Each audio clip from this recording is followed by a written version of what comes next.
Hello? Can you hear me? Oh god, you can hear the outside noises. Sorry. I do have a hotkey set up, so in case I need to breathe, I can hit the mute button because YouTube does not like breathing in ASMR. So just got that there as a safety measure.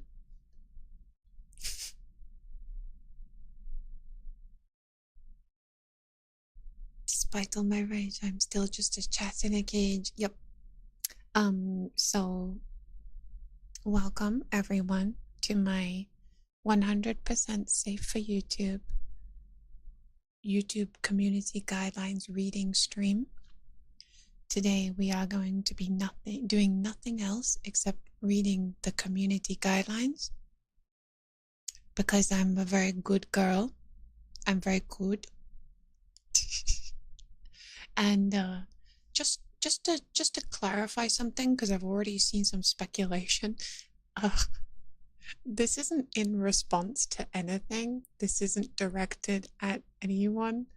I genuinely had wanted to do this stream like a month ago because the strike was actually lifted on the 29th of November. But because I was moving airships, I had to postpone the stream. And so I wanted to do it today. And I am aware of the unfortunate timing. Sorry, no laughing, no laughing, no laughing. Not allowed. Do not laugh. No laughing allowed.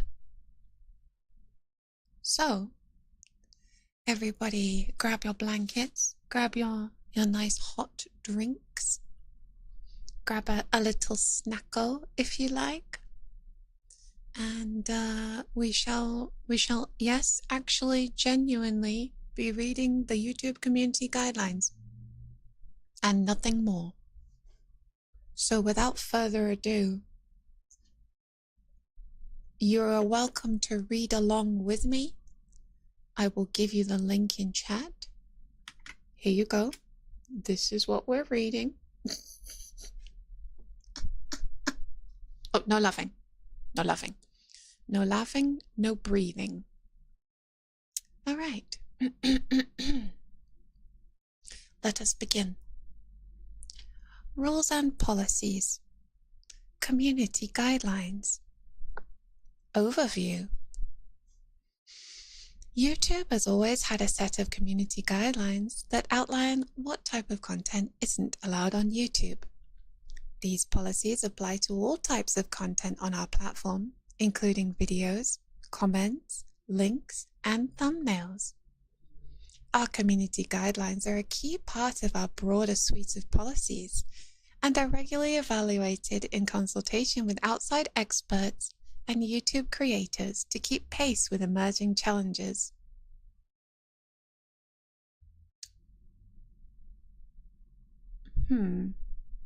Okay.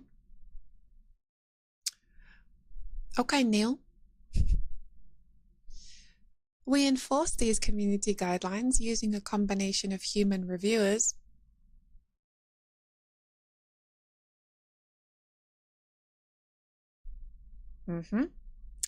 and machine learning, and apply them to everyone equally.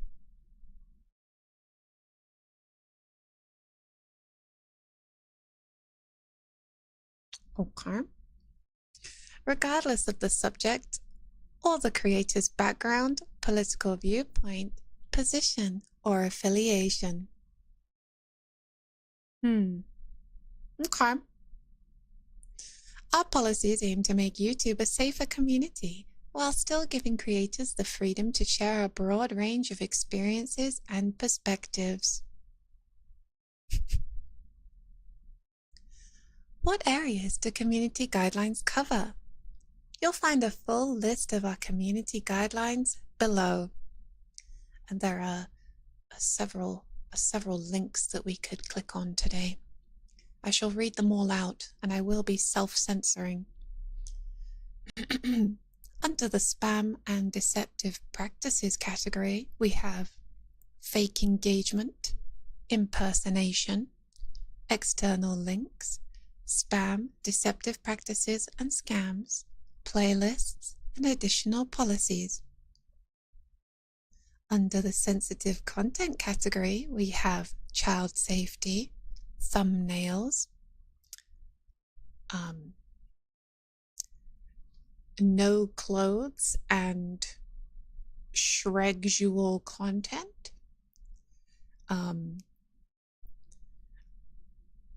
unalivement and self-ouchies, and vulgar language. Under violent or dangerous content, we have harassment and cyberbullying, harmful or dangerous content, hate speech, violent criminal organizations, violent or graphic content. Under regulated goods, we have firearms, sale of illegal or regulated goods or services.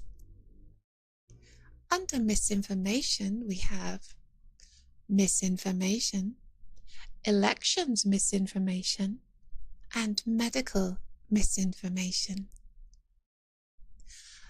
Under educational, documentary, scientific, and artistic content, how YouTube evaluates educational, documentary, scientific, and artistic content. In addition to community guidelines, creators who want to monetize content on YouTube must comply with monetization policies. Well, how about we start with,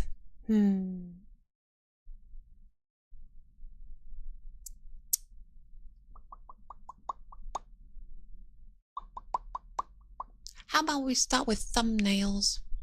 Let's learn about thumbnails. Let's read the thumbnails policy. Oh boy, that has a lot of words that I can't say on YouTube. Oh boy.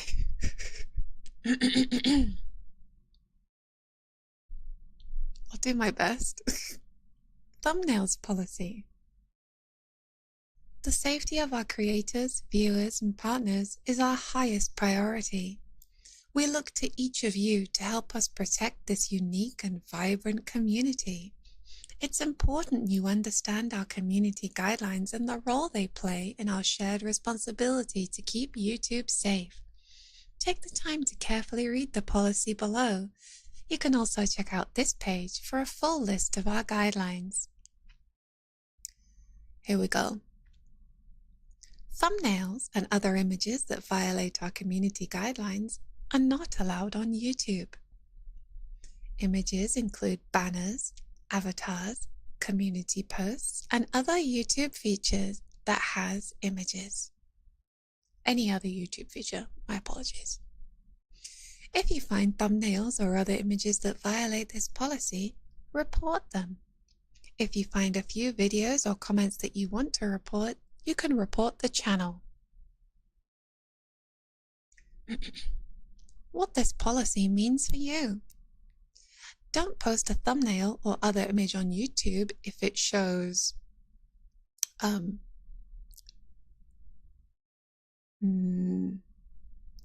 corn, shrexual acts, or other gratifying imagery. Disrobement, including hoo-ha, imagery that depicts unwanted shrexualization, violent imagery that intends to shock or disgust, graphic or disturbing imagery with blood or gore, a vulgar or lewd language, a thumbnail that misleads viewers to think they're about to view something that's not in the video. That is very different to everything else that came before it. Note, the above list isn't complete.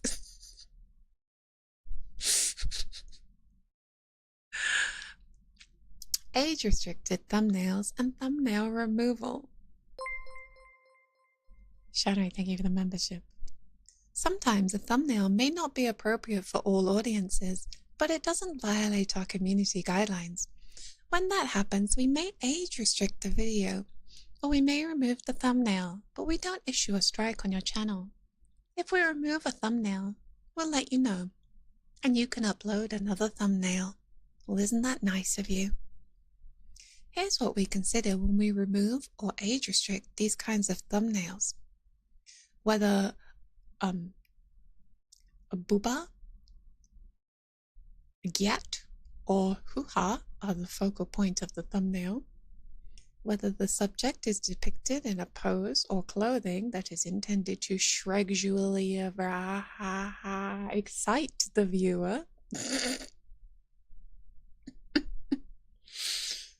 whether violent or gory imagery is the focal point of the thumbnail, whether written text is intended to be vulgar, or shock or disgust the viewers, whether the title, description, tags, or other data indicate an intent to shock or disgust the viewers. Safe, safe, safe, safe. A lot of these words you absolutely cannot say on YouTube. However, this is educational content. I am simply reading to you what YouTube has written.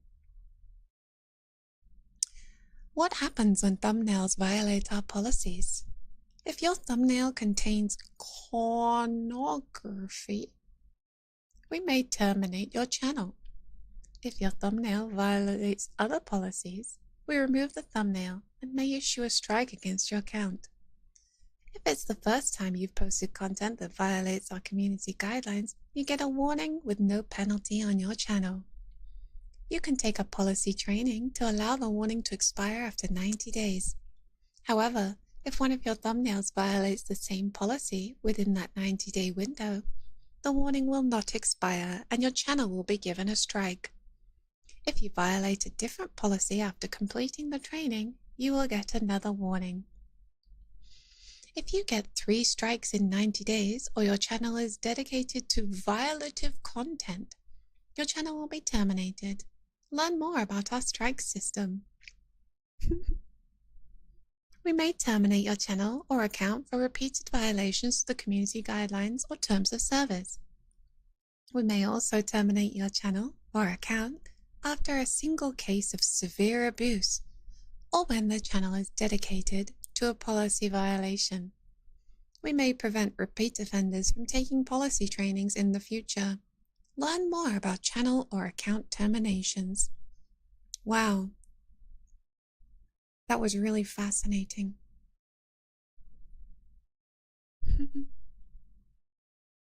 How about we read about... I'm interested in fake engagement. I wonder what they mean by fake engagement. Let's see. Fake engagement policy. You feeling sleepy yet, guys? YouTube doesn't allow anything that artificially increases the number of views, likes, comments, or other metrics, either by using automatic systems or serving up videos to unsuspecting viewers. Also, content that solely exists to incentivize viewers for engagement, views, likes, comments, etc., is prohibited. Content and channels that don't follow this policy may be terminated and removed from YouTube. Important. If you hire someone to promote your channel, their decisions may impact your channel. Any method that violates our policies may result in content removal or a channel takedown, whether it's an action taken by you or someone you've hired. Interesting. We consider engagement to be legitimate when a human user's primary intent is to authentically interact with the content. We consider engagement illegitimate, for example, when it results from coercion or deception, or when the sole purpose of the engagement is financial gain. If you find content that violates this policy, report it. Instructions for reporting violations of our community guidelines are available here. If you found a few videos or comments that you would like to report, you can report the channel.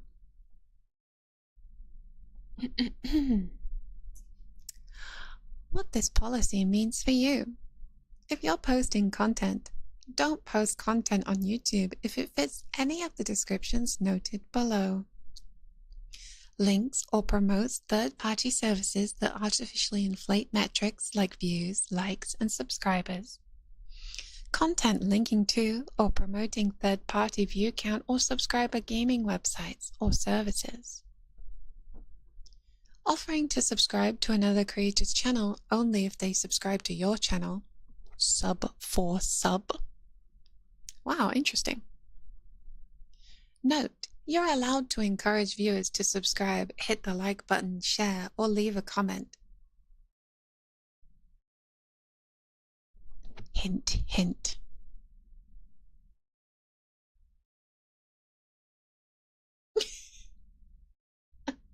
Sorry, no laughing, no laughing. Very serious. Content featuring a creator purchasing their views from a third party with the intent of promoting the service. This policy applies to videos, video descriptions, comments, live streams, and any other YouTube product or feature. Keep in mind that this isn't a complete list. How engagement is measured.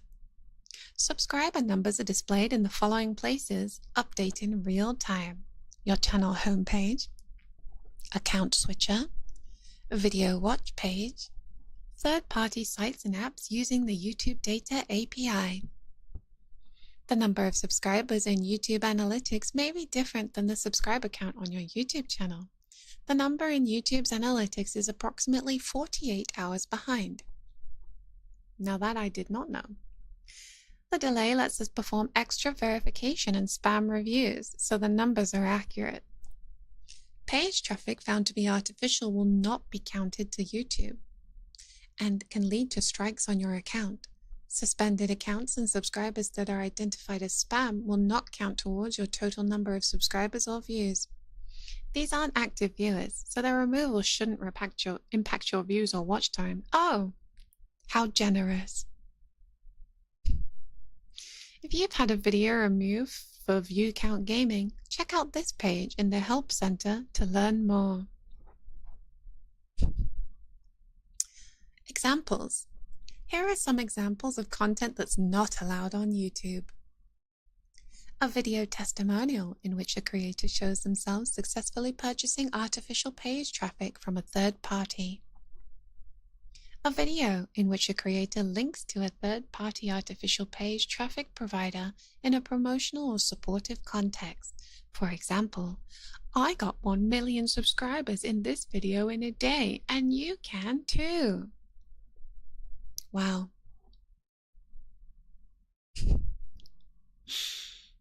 A video that tries to force or trick viewers into watching another video through deceptive means. For example, a misleadingly labeled info card. Channels dedicated to artificial channel engagement traffic or promoting businesses that exist for this sole purpose. Remember, these are just some examples, and don't post content if you think it might violate this policy. What happens if content violates this policy? If your content violates this policy, we'll remove the content and send you an email to let you know. If we can't verify that a link you post is safe, we may remove the link. Note that violative URLs posted within the video itself or in the video's metadata may result in the video being removed. Interesting that they look at the metadata. I didn't know that. Good to know. Okay.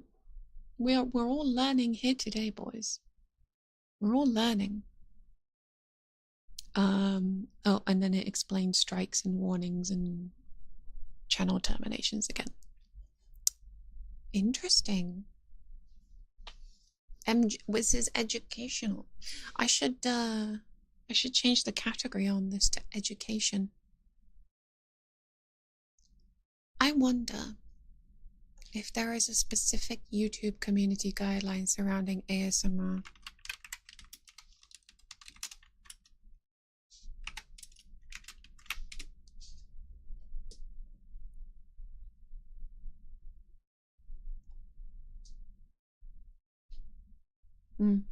Not an official stance anyway.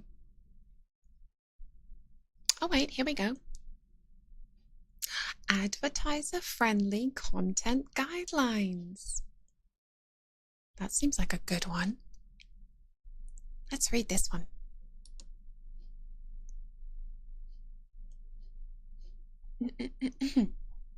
Advertiser-friendly content guidelines. We've simplified the choices for ad formats that are shown before or after your video to improve creator revenue. We've removed the individual ad choices for pre-roll, post-roll, skippable, and non-skippable ads. Now, when you turn on ads for new long-form videos, we show your viewers pre-roll, post-roll, skippable, or non-skippable ads when appropriate.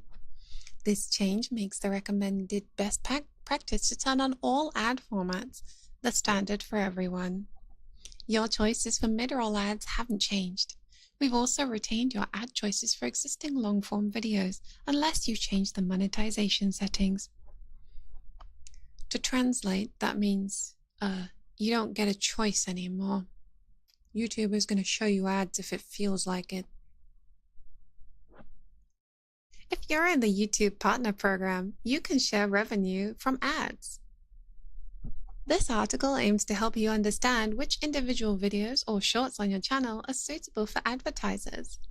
Creators can use this article to understand both the platform's self-certification questionnaire and specific rules about what can run ads, what can run limited ads, and what will not run ads, and should you have monetization turned off. Our policies apply to all portions of your content: videos, shorts, or live streams, thumbnails, titles, descriptions, and tags. Learn more about our best practices. Our systems don't always get it right, but you can request a human review of decisions made by our automated systems.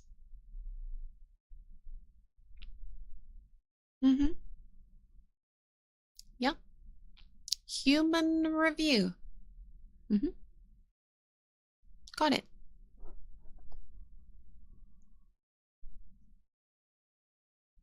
Subscribe to the YouTube Content Creators channel for the latest news, updates, and tips. What?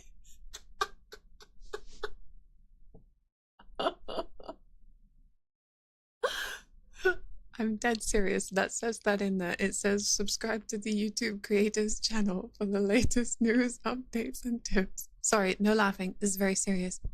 No laughing, no laughing. There was an update on the 23rd of April 2024. We have updated examples of extreme profanity or slurs that would result in a no ad revenue rating in our inappropriate language guidelines.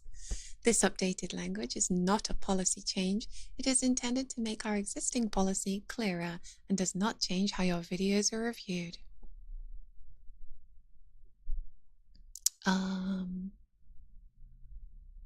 There was another update, but I'm not going to read that one. Note: all content uploaded to YouTube must comply with both our community guidelines and our AdSense Google Publisher policy. Ooh, more policies to read, guys. How exciting. If your content violates our community guidelines, it may be removed from YouTube. If you see violative content, you can report it. What you'll find in this article: you'll find examples of content not suitable for ads that will result in a limited or no ads monetization state.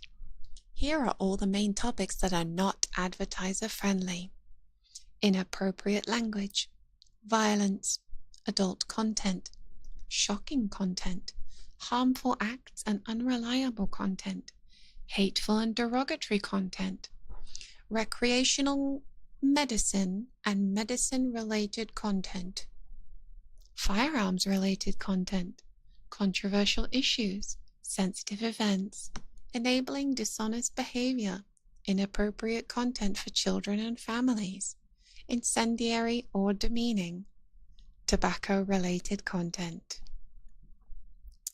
Please note that context is very important. Artistic content, such as music videos, may contain elements such as inappropriate language, references to soft medicine use, or non-explicit sexual themes, but still be suitable for advertising. Okay.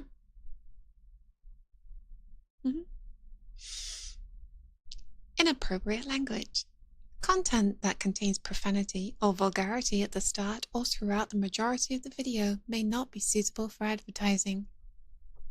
Occasional use of profanity, such as in music videos, backing tracks, intro, outro music, or music played in the background, won't necessarily result in your video being deemed unsuitable for advertising.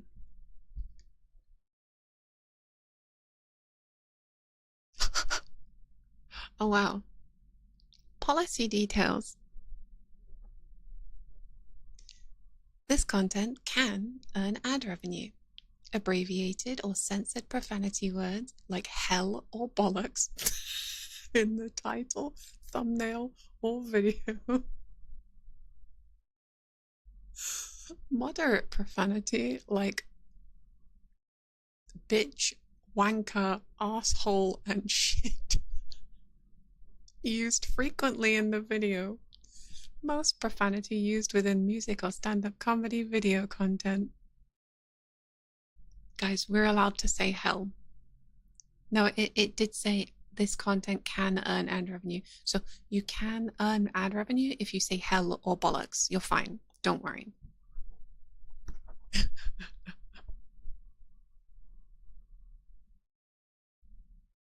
I don't think swear words are particularly I mean, I swear like a sailor. You watch my streams. I don't get bonked for my swearing. I get bonked for my breathing and talking about tea, apparently. Censored profanity refers to things like bleeping or muting the word, as well as covering written words with black bars, symbols, or text added in post-production. Snack, thank you for the membership. Abbreviated profanity refers to acronyms like WTF, where the original term is abbreviated in the form of an acronym. Here's a list of stuff that may earn limited or no ad revenue. Stronger profanity, like frick, used in the first 7 seconds, or moderate profanity, like sugar. I guess I've already said shit. Like shit in the title or thumbnail. Some examples of content that also fall into this category: focal usage of profanity throughout the video, such as profanity used in most sentences, profanity used in the title or thumbnail of music or stand-up comedy content.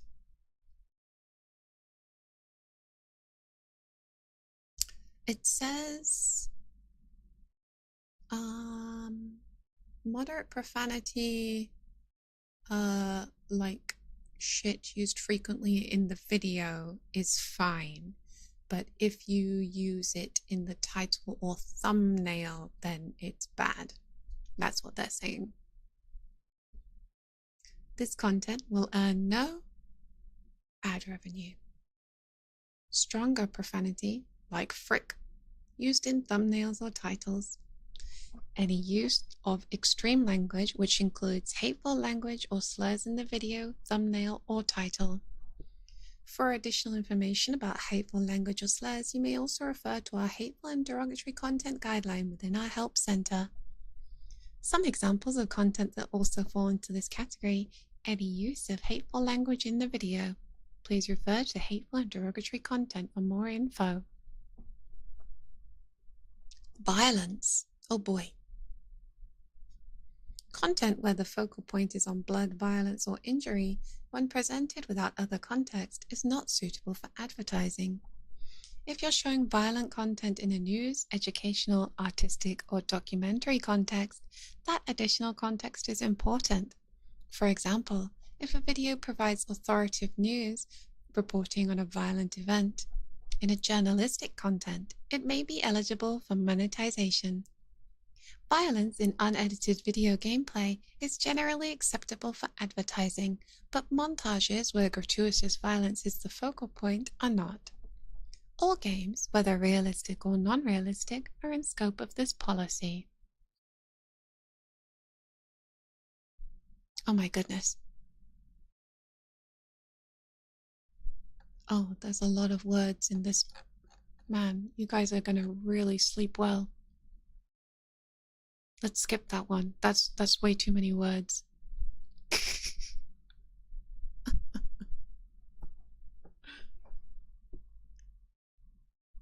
Do you want me to read all the words? There's a lot of words. Are you sure? But we like words. Alright, fine. You asked for it. There's like 10 paragraphs here. Alright then, here we go. This content can earn ad revenue. Law enforcement, including regular duty in action, such as forcible arrest, crowd control, disputes with officers, or forcible entry, unedited gameplay violence occurring after the first 15 seconds, mild violence with minimal blood, unalived bodies that are fully censored, blurred, prepared for burial, or shown in historical events like wars as part of an educational video, non-violent or brief references to foreign bad organizations, educational content or journalistic reporting which includes imagery related to foreign bad organizations or mentioning foreign bad organizations as the central topic. Some examples of content that also fall into this category: general violence, dramatized content depicting non-graphic violence or graphic violence in the course of a larger narrative, showing a fleeting scene involving physical harm such as bullet wounds, a part of a violence action scene. Fighting violence excerpts from an action movie, such as scripted content where injuries are mostly indiscernible. People mourning as a result of a death in scripted content.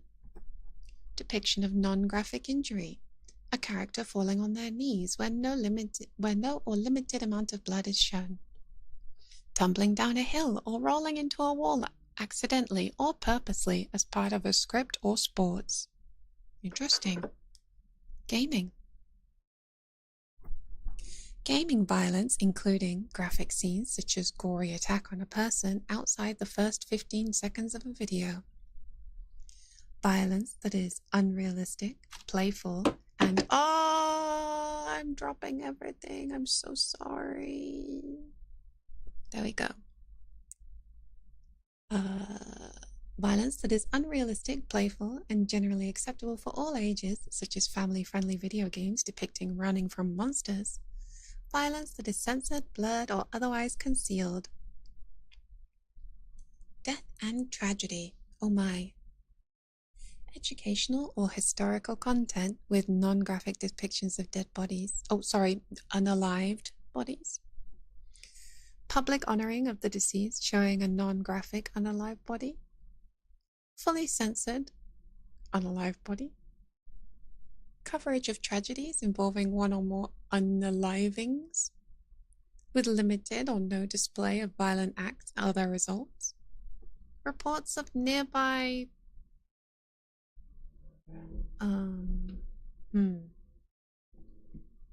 reports of nearby moida events without graphic descriptions of the casualties. Moida. There was a moida. Educational, dramatized, or journalistic reporting or music videos containing implied moment of death or severe bodily harm. Severe property damage where unaliving or severe bodily harm likely occurred. Display of unprepared, unalived bodies in public funerals with open caskets. Oh, Mordor. Mordor's a good one. Hunting. Hunting content where there is no depiction of graphic animal injuries or prolonged suffering. Hunting videos where the moment of kill or injury is indiscernible and with no focal footage of how this unalived animal is processed for trophy or food purposes. By the way, just to remind you, this is all stuff that is allowed. You're allowed to have this stuff. Animal violence. Non-graphic depictions of animal violence in the natural world. Predators running after their prey, whether graphic details such as focus on bloody body parts of the prey or graphic moments of catching the prey are not included. Some blood may be visible fleetingly, but is not the focal point of the subject. I am going to skip that one because I don't want to read about that. Violence in sports play. Violence in combat sports involving weapons, such as fencing, regardless of protective gear worn or safety precautions warranted. Non-graphic injuries in sports or graphic injuries as parts of sports play where blood is shown. Combat sports, such as boxing, conducted in a professional setting, such as a fitness center or arena.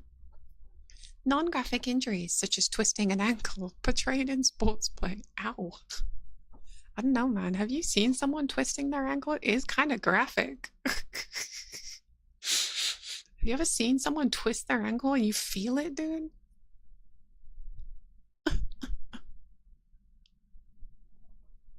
Big ouchies.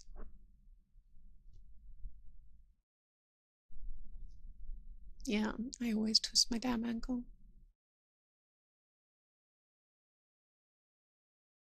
Also, no ankles allowed on YouTube. That's disgusting. Put those away. Fights, excluding combat sports. Depictions of fights in an educational context with no visible injury or knockout. Self-defense moves that are shared as a tutorial. Fleeting depictions of people fighting with no visible injury. Law enforcement and physical altercation. Non-combative or non-abrasive interactions with law enforcement. Normal interactions with police, such as asking for directions, receiving a parking ticket, etc. Okay. I mean, of course. Non-physical altercations with police seizure of or forcible entry onto a property, and police pursuit. Violent, combative, or abrasive interactions with law enforcement in an educational context or journalistic reporting. Commentary using clips from a news report on a violent protest by civilians. Reporting on police spraying water on civilians in a riot.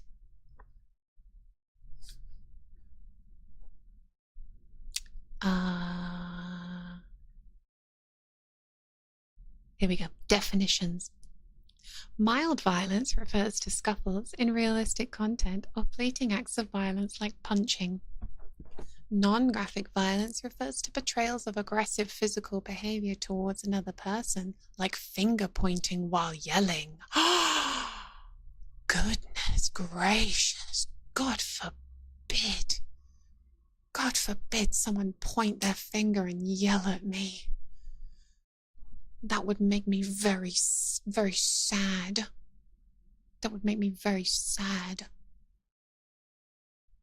Or isolated acts of violence, such as throwing a bottle against a wall. Interesting.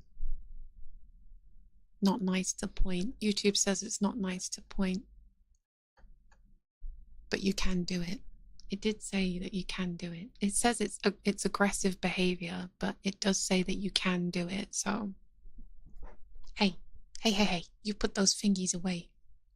You put them away. Put those fingies away.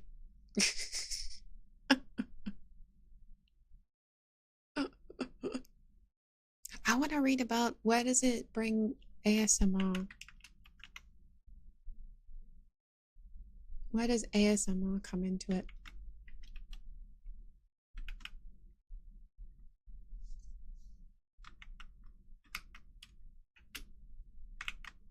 Huh.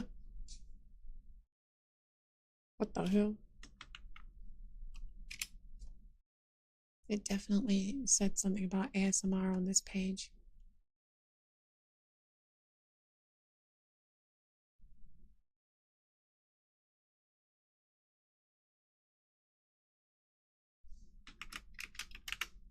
found it.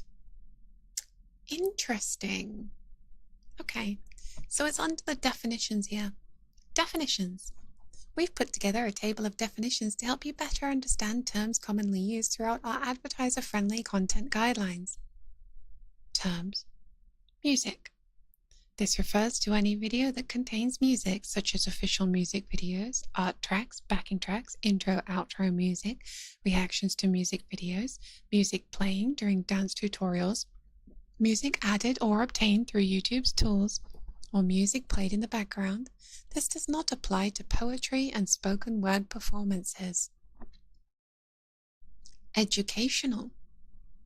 Educational refers to informing or teaching about a subject without deliberately misinforming the audience. Educational content expresses an opinion in a neutral way, such as discussion of safe Shrek practices. The following terms are contextually related.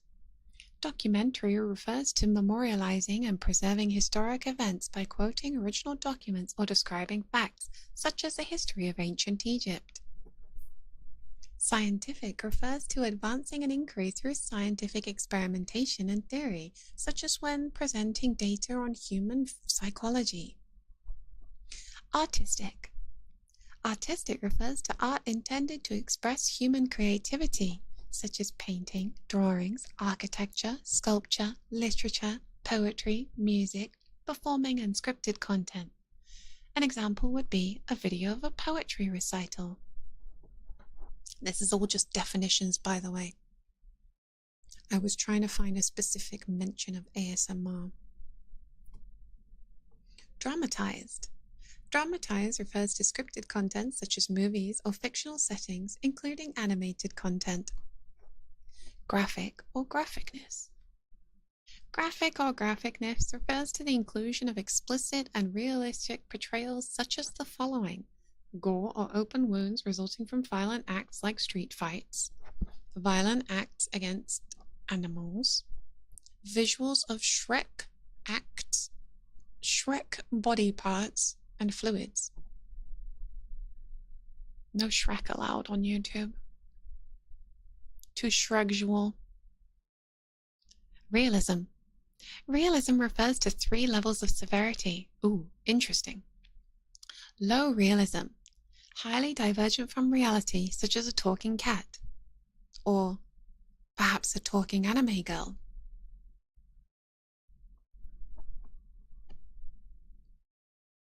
Moderate realism. Low divergence from reality, such as exaggerated graphics depicting real-world figures such as humans or animated characters in video games. Yeah, I'm talking dog woman. I would say that's low realism. Talking dog woman. Insert grey parrot saying Shrek. I love Apollo. The parrot's called Apollo. I like it when he goes Shrek.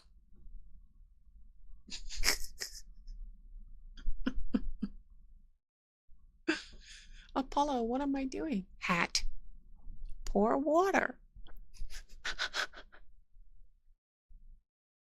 Wario. Suck. This is a bell. Bowl. Shrek. What is this? Metal. Sorry. No. Guys, this is very serious. I hope you're feeling sleepy, by the way. High realism. Real-world situations depicting humans as main characters, such as a street fight. Man, they are really focusing on the street fight. Hat. Hat. Implicit or implied. Implicit or implied refers to suggestive, indirect presence or visibility of violative subject. Some examples include videos showing or depicting shaking beds with certain sounds that suggest Shrek acts. When the beds are rocking, don't come knocking, if you know what I'm saying. Know what I'm saying? Videos showing or depicting vehicles blowing up in order to suggest a moment of unalivement. focus or focal. Oh, we're coming up on the part that specifically mentions ASMR. This is going to be interesting. It's coming up in the next few paragraphs. Focus or focal. Focus or focal refers to when a segment or full video is about a given topic and there is repeated reference and focus on the topic. Wow, fascinating. A passing reference to one of the topics listed as controversial or sensitive is not a reason for no ads. For example, briefly acknowledging a controversial or sensitive topic. E.g., in next week's video, we'll be discussing the declining rates of self-game ending. Wouldn't be considered focal, but a segment of a video specifically talking about such a topic would be considered focal. Focus need not be verbal. If there is an image or text that focuses on the sensitive issue, that would also be considered focus too. Some examples include a video focused on how to oh my god, Jesus Christ, YouTube. Content only focused on using strong profanities without other context or reason. Fleeting. Fleeting refers to moments that are not the focus of content, not focal, and include passing references to topics such listed as controversial or sensitive.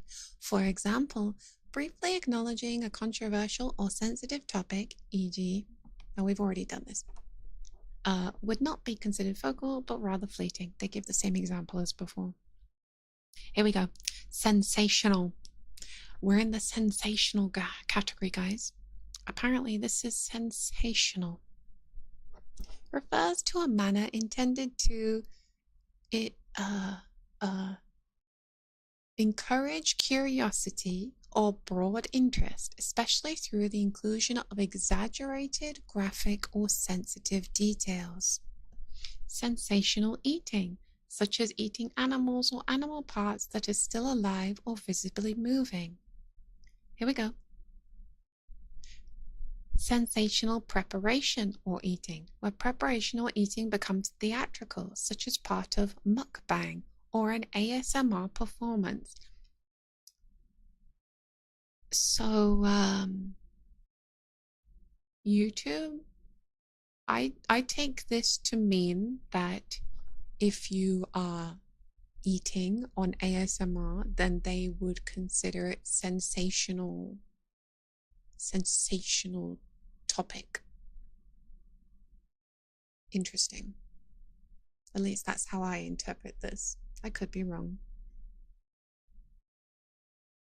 The sensational depiction of controversial issues where sensitive topics like bullying become the core theme of entertainment, particularly through negative character interactions. Aww. Yes, I ate the nuggets before stream on purpose. I am not eating on ASMR because that is a one-way ticket to ban town. YouTube hates it when you eat on stream or breathe. Both. All videos uploaded to YouTube must comply with YouTube's terms of service and community guidelines. To be able to monetize with ads, you need to follow the YouTube monetization... Sorry, I got the hiccups. Monetization policies and program policies. We may reserve the right to disable ads on your entire channel in situations where the majority of your content is not suitable for any advertisers or where there are repeated serious violations, e.g. uploading of content which is incendiary, demeaning, or hateful. Wow. There is something else here. I found another... This is it. So, on September 7th, 2022, Rob from Team YouTube, a Google employee, made the following update. An update to our policies on disrobement and Shrek content. In order to more consistently apply our community guidelines, we're updating today our policies on disrobement and Shrek content for both live action and animated content. As with the rest of our policies, these updates apply to all types of content on our platform, including videos, links, comments, community posts, and images. Our goal is to better protect users while we ensure YouTube continues to be a place for artistic expression and educational content. What's changing? Well, we are being more permissive. Shrek and disrobement in fictional or scripted content. With this policy update, more content from TV shows, movies, and other fictional settings will be allowed on the platform as long as it has proper context and doesn't cross the line of sexually gratifying content. For example, we may no longer age-gate a non-graphic Shrek scene from dramatized or fictional content as long as there is no disrobement, and we may not age restrict the appearance of a Shrek toy in scripted content as long as it isn't being depicted in a Shrek-sually explicit way. Shrek and disrobement in educational content. We will allow content that is intended for educational purposes as long as it is not Shrek-sually gratifying. So we wouldn't allow content that shows someone using a Shrek toy. However, we may not age restrict content where Shrek toys are seen in the video for the purposes of safe Shrek tutorials or product reviews. This content might cross the line into being policy violative if the Shrek toy is used. Here we go. Here we go, lads. Rob at Team YouTube says, where we're being more restrictive. Shreksual sounds in ASMR content. We've strengthened our policies to better identify and action ASMR content that is Shreksually gratifying. ASMR videos with audio Shreksual sounds may be age restricted or removed from the platform. Reading the YouTube community guidelines isn't Shreksual, right, guys? Shreksually explicit images. As part of this policy update, we will fully enforce on images such as thumbnails, avatars, banners, and posts that show Shreksually explicit content. Specifically, we will fully enforce on images containing disrobement, unwanted Shreksualization, and Shrek acts. Use of Shrek toys. We will continue to not allow use of Shrek toys when they're in use. Oh, videos, yeah. As usual, note that links that send users to websites featuring corn or other violative content are not allowed on YouTube. Don't direct viewers through links or verbally to a website with content that violates YouTube's community guidelines. We want to give the community time to adjust to these changes so creators won't receive a strike for content removed for violating this policy if it was uploaded before this policy update on September 7th. As always, let us know if you have any questions from Rob at Team YouTube. Thanks, Rob.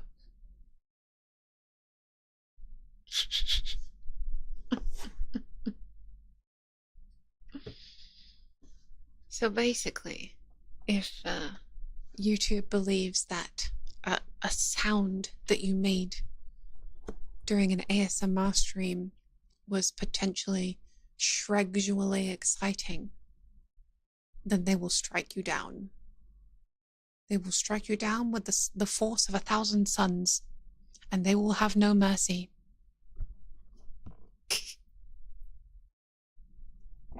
No mercy. Let's have another read about something.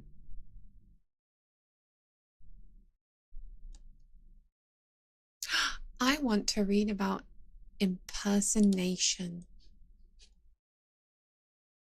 This will be interesting. Let's see what they say about, clip channels, for example. Impersonation policy. Content intended to impersonate a person or channel is not allowed on YouTube. YouTube also enforces trademark holder rights. When a channel or content in the channel causes confusion about the source of goods and services advertised, it may not be allowed. If you see content that violates this policy, report it. If you feel that yours or another creator's channel is being impersonated, you can report the channel. What these policies mean for you. If you're posting content, don't post content on YouTube if it fits any of the descriptions noted below. Channel impersonation. A channel that copies another channel's profile, background, or overall look and feel in such a way that makes it look like someone else's channel. The channel does not have to be 100% identical as long as the intent is clear to copy the other channel. That was a mouthful. Personal impersonation. Content intended to look like someone else is posting it. If you operate a fan channel, make sure you state so explicitly in your channel name or handle. It should be obvious to your viewers that your channel doesn't represent the original creator, artist, or entity your channel is celebrating. So if you're a clip channel, put fan channel in your name. Otherwise, YouTube will bonk you. You've been warned. Examples. Here are some examples of content that's not allowed on YouTube. Channels with the same identifier, channel name or handle, and image as another channel, with the only difference being a space inserted into the name or a zero replacing the letter O. Using someone else's real name, username, image, brand, logo, or other personal information to trick people into believing you are that person. Setting up a channel using the same identifier, channel name or handle, and image of a person, and then pretending that person is posting content to the channel. Setting up a channel using the same name and image of a person, and then posting comments on other channels as if they were posted by the person. Channels claiming to be a fan account in the channel description, but not stating so clearly in the channel name or handle, or posing as another's channel and re-uploading their content. Interesting. So it has to be in your channel name. If it's just in your description, it's no good. Interesting. Channels impersonating an existing news channel. Remember, these are just some examples, and don't post content if you think it might violate this policy. Interesting. Okay. Got it. Let's learn about spam, deceptive practices, and scams. Ooh.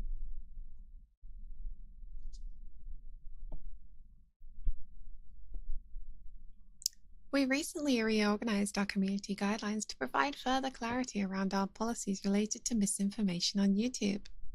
To review these policies, check out our articles on misinformation and elections misinformation.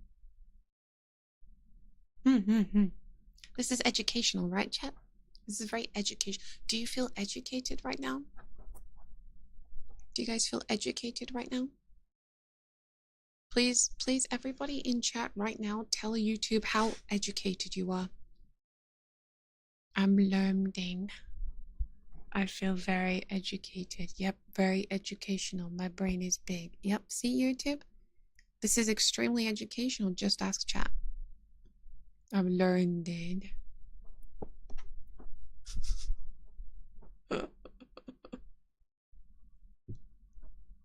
Bonnie's 88 IQ is 89 after this stream. Damn right.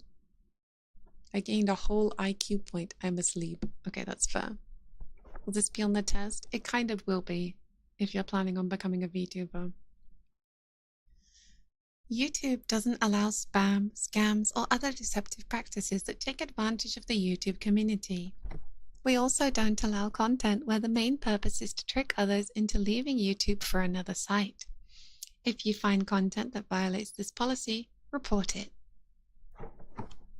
What these policies mean for you. If you're posting content, don't post content on YouTube if it fits any of the descriptions noted below. Video spam. Content that is excessively posted, repetitive, or untargeted and does one or more of the following. Promises viewers they'll see something but instead directs them off-site. Gets clicks, views, or traffic off YouTube by promising viewers they'll make money fast. Sends audiences to sites that spread harmful software, try to gather personal info, or other sites that have a negative impact. Misleading metadata or thumbnails. Using the title, thumbnails, or description to trick users into believing the content is something it is not. This includes titles, thumbnails, or descriptions, leading viewers to believe they will see something in a video, but then not including it in the video itself. We are not doing a very good job of policing that one, are you, YouTube? The clickbait is rife. Absolutely rife. Spend more time focusing on clickbait than, attacking VTubers. Thanks. In my opinion.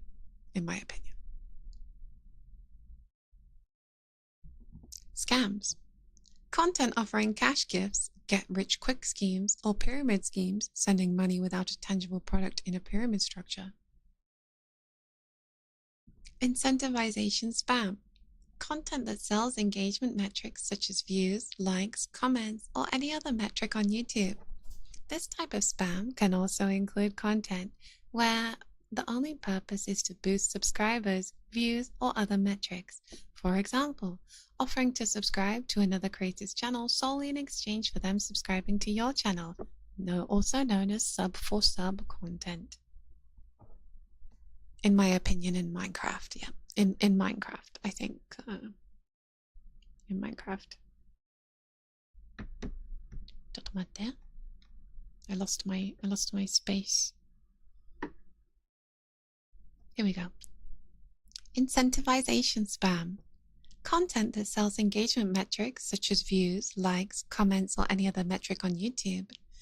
This type of spam can also include content where the only purpose is... Oh wait, I already read that one. Sorry. I already read that one.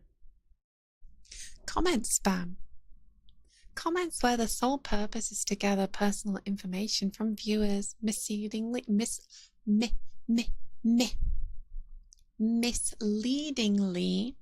drive viewers off YouTube, or perform any of the prohibited behaviors noted above.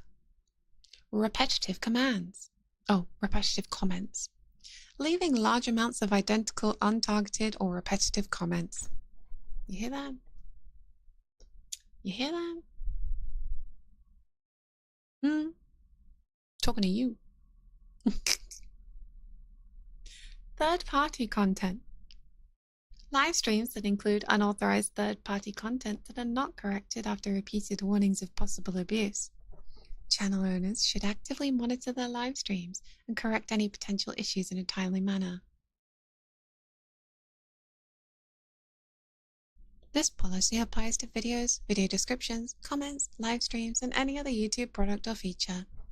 Keep in mind that this isn't a complete list. Please note these policies also apply to external links in your content. This can include clickable URLs, verbally directing users to other sites in video, as well as other forms. Note, you're allowed to encourage viewers to subscribe, hit the like button, share, or leave a comment.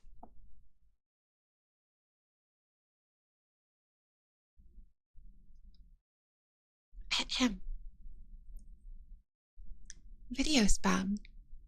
The following types of content are not allowed on YouTube. Keep in mind that this isn't a complete list. Content that promises viewers they'll watch something but instead directs them off-site to view. Posting the same content repeatedly across one or more channels. I see a bunch of clippers getting bonked for that one. If clippers are all clipping one like really iconic moment in a VTuber stream, some of them can get bonked. Massively uploading content that you scraped from other creators. Trying to get viewers to install harmful software or directing them to sites that might compromise their privacy. Auto-generated content that computers post without regard for quality or viewer experience. Seeing a lot of that these days. promising money, products, software, or gaming perks at no charge if viewers install software, download an app, or perform other tasks. Massively posting affiliate content in dedicated accounts. Repeatedly uploading content that isn't your own and that isn't EDSA. That is education, documentary, scientific, A. Something else. They gave it to us earlier and I've already forgotten.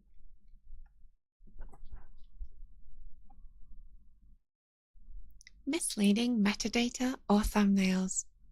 The following types of content are not allowed on YouTube. Keep in mind that this isn't a complete list. Academic, thank you. A thumbnail with a picture of a popular celebrity that has nothing to do with the video content. Using the title, thumbnail, or description to lead a viewer into thinking they will see a genre of content that is not actually contained in the video.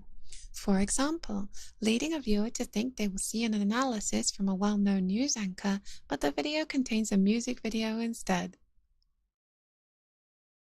What? Using the title, thumbnail, or description to lead a viewer to think they will see a genre of content is not actually contained in the video. For example, leading a viewer to think they will see an analysis from a well-known news anchor, but the video contains a music video instead. I think this is Rickrolling. I think you're right, chat. I think this is Rickrolling. That's really funny.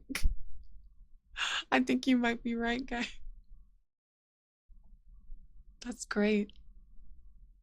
The Rickroll has been nerfed. That's so funny.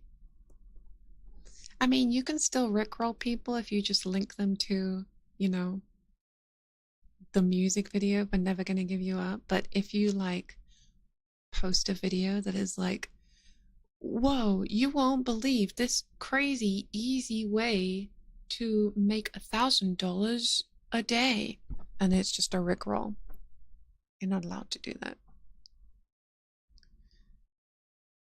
Titles, thumbnails, or descriptions leading the viewers to believe they will see something in a video, but then not including it in the video content itself. Using the title, thumbnail, or description to indicate a newsworthy event recently took place or is taking place, but then not addressing it in that that event in the video content.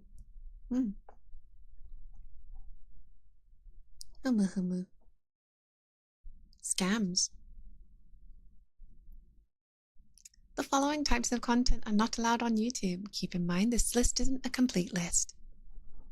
Making exaggerated promises, such as claims that viewers can get rich fast, or that there's a miracle treatment that can cure chronic illnesses, such as crabsa. I'm sure you're allowed to say cancer on YouTube. I'm sure that's fine. Promoting cash gifting or other pyramid schemes.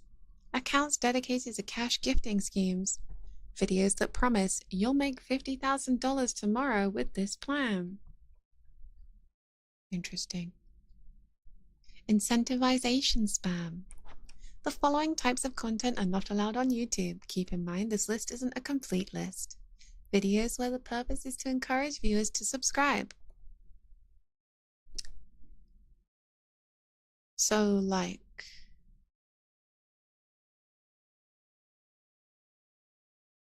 hang on. Videos where the purpose is to encourage viewers to subscribe. So like making a video and being like, please subscribe. But like doing that throughout the entire video. I wonder how that would work. An entire video where I just beg you to subscribe for 2 hours. Sub for sub videos. Videos that offer likes for sale. A video that offers to give the channel to the 100,000th subscriber without any content.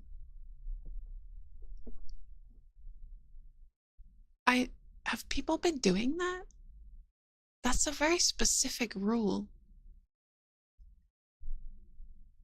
That seems very specific. Has someone tried to do that? Has someone been like, if you're the 100,000 subscriber, I'll give you my channel? I mean, surely if they do end up giving the channel to, if they end up fulfilling the promise, then surely it's not spam? Question mark?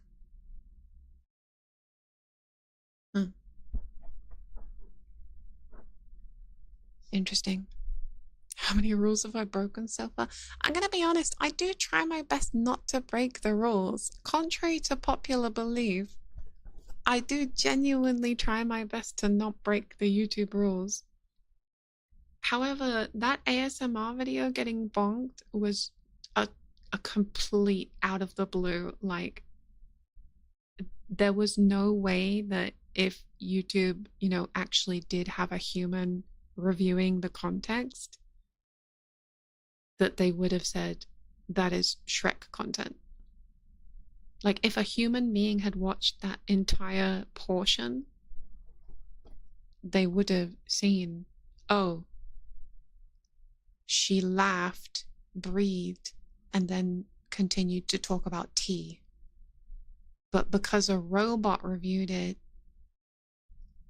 I don't think a human actually did re-review it. They say they do, but in my personal opinion, I don't think they do. I don't think YouTube has human beings, that many human beings. When you think about how many videos get uploaded to YouTube, like every minute, it's an insane amount. And, you know, a lot of those videos probably do get flagged for various things. So I really don't see how it would be physically possible for YouTube to have that many human beings being able to dedicate time to reviewing each and every strike. That makes sense. So I don't personally believe that the ASMR that got bonked, that it was reviewed by a human. I don't think it was. I do understand how the bot picked up on it, but that's the thing, right? It's a bot. So a bot isn't able to use context. The bot is programmed to pick up on a sound, and if it picks up on that sound, it will bring down the hammer. And it's then supposed to be the human's job to go in after the robot and review the context of why the hammer was brought down. But I don't think it was. This is why we shouldn't rely on bots and stuff for, you know, enforcing rules, in my opinion, in Minecraft. The following types of content are not allowed on YouTube. Keep in mind that this isn't a complete list. Comments about surveys or giveaways that promote pyramid schemes. Pay-per-click referral links in comments.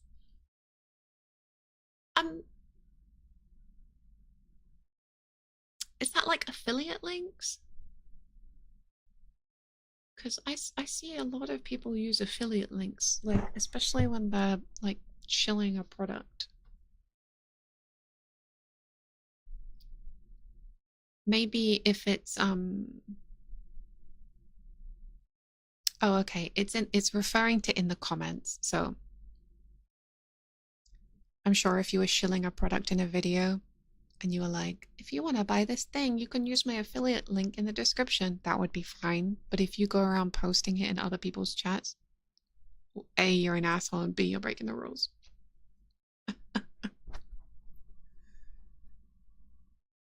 Comments that falsely claim to offer full video content. This type of content could be movies, TV shows, or concerts. Oh my god, I've seen so many of those over the years. Click here to watch Shrek 10. Full movie. Free download. No virus. Posting links to harmful software or phishing sites in comments. OMG, I just got tons of bugs from here. xyzphishingsite.com. Okay. Comments with links to counterfeit stores. Hey, check out my channel/video here, when the channel/video has nothing to do with the video it was posted in. These are all referring to comments, by the way. Posting the same comment repeatedly with a link to your channel. Interesting. Third-party content. This is a short one. The following types of content are not allowed on YouTube. Keep in mind that this isn't a complete list. Using your phone to stream a television show. Using third-party software to live stream songs from an album. Piracy. Piracy. Piracy. No piracy allowed. Alright, that was spam, deceptive practices, and scams. Yar. R, matey. Ooh, should we learn about misinformation? Ooh, what does it say about additional policies? Oh, additional policies. Oh, this is interesting. This is funny. Additional policies. Encouraging terms of service violations. If you post content that encourages other users to violate our terms of service, the content may be removed, your account may be penalized, and in some cases, your account may be terminated. Literally, go do a crime. Go do a crime. That's funny.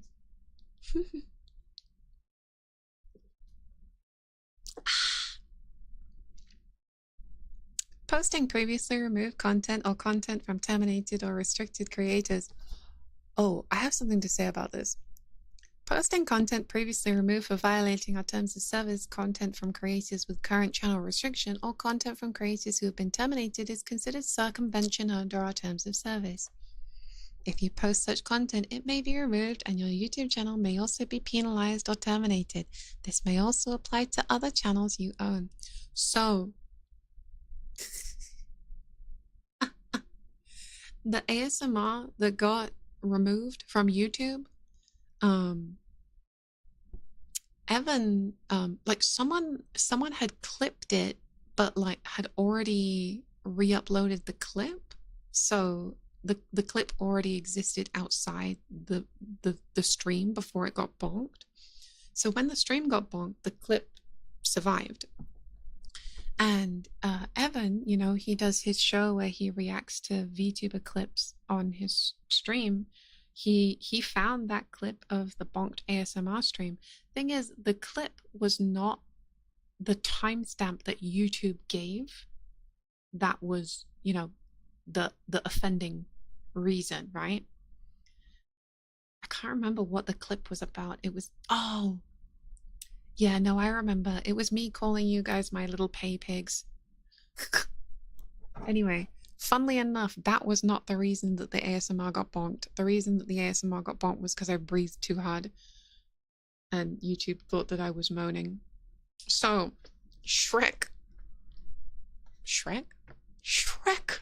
I've got Shrek on the brain now.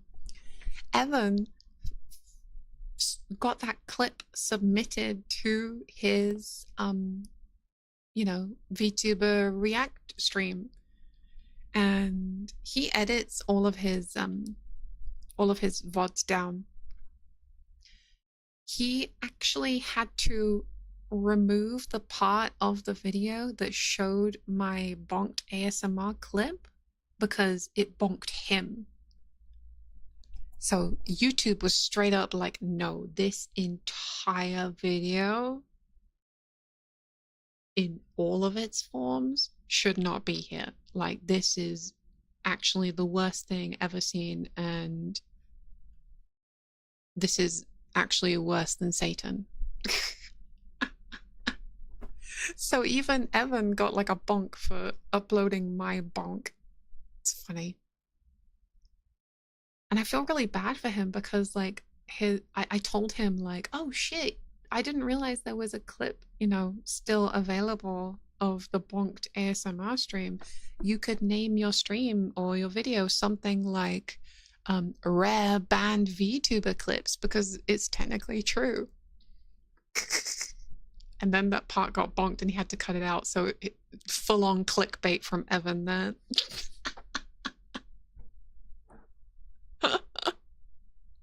Everyone point and laugh.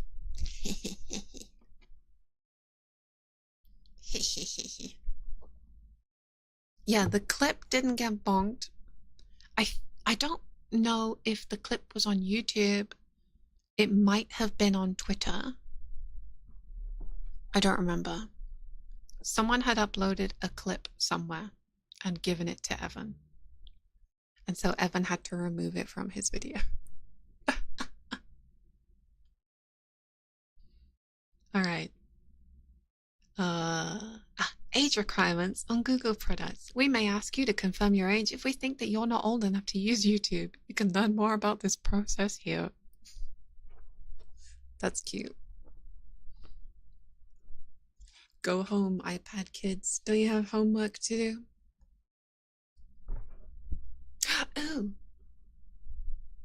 How about some casual misinformation?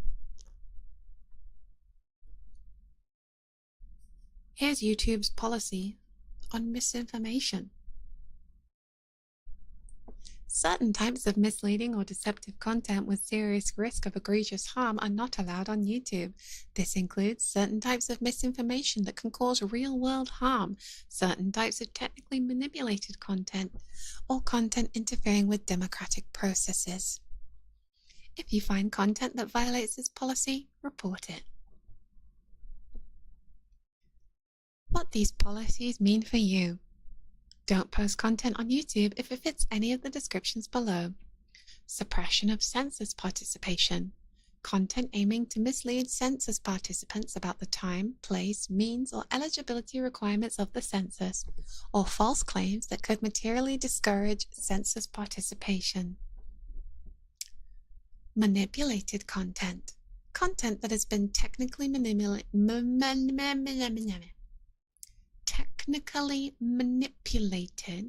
or doctored in a way that misleads users, usually beyond clips taken out of context, and may pose a serious risk of egregious harm. Misattributed content. Content that may pose a serious risk of egregious harm by falsely claiming that old footage from a past event is from a current event. Oh my god, the amount of times I've seen that. Here are some examples of content that's not allowed on YouTube.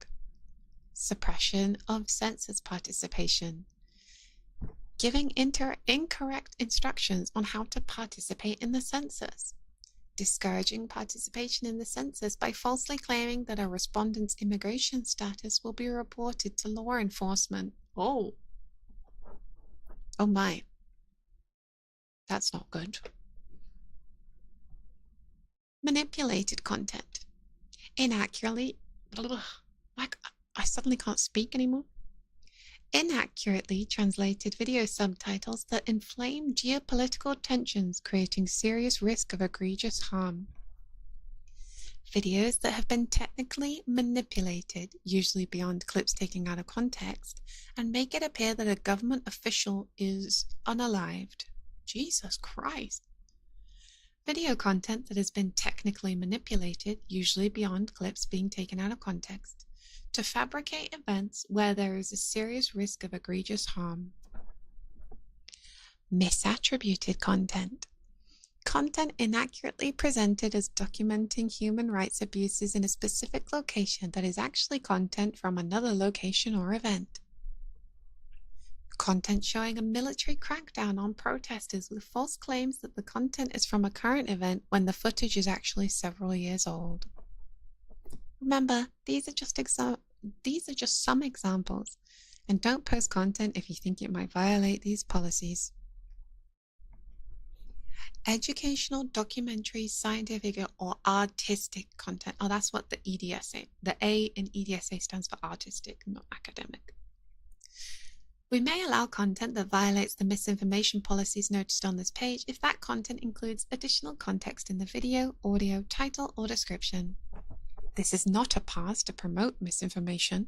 We may make exceptions if the purpose of the content is to condemn, dispute, or satirize misinformation that violates our policies.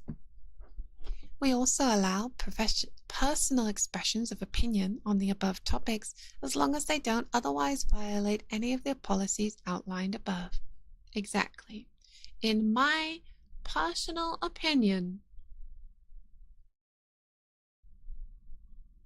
I believe that the Barkaneers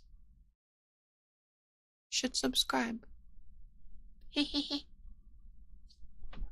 In my opinion, I think you guys should give me all of your chicken nuggets. Yes. Wink. Wink. And then it's like, what happens if you violate this policy? All right, let's read one more. Ooh, external links.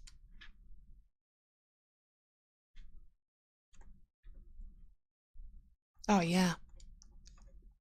There's a lot to read here. Let's read about external links. This will be a good one. Reported. I refuse. Fine, I'll subscribe, but you ain't getting my nuggets. How to send a negative super chat. What? Where you just charge me money?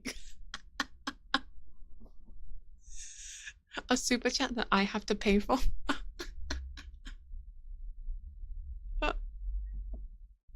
Stop laughing. No laughing. Hello, welcome. No laughing allowed. YouTube. I was laughing. I was not moaning. External links policy. Links that send users to content that violates our community guidelines are not allowed on YouTube. If you find content that violates this policy, report it. What this policy means for you.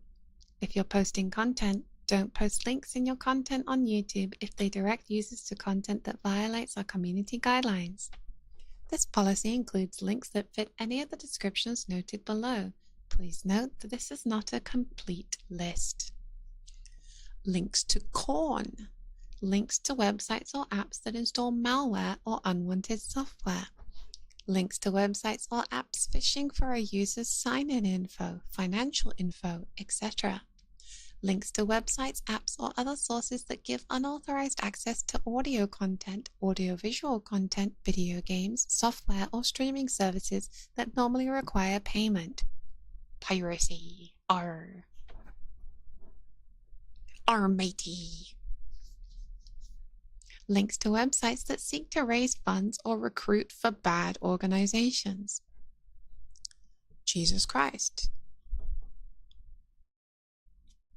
Links to sites selling items noted in our regulated goods guidelines. Ooh, that sounds interesting.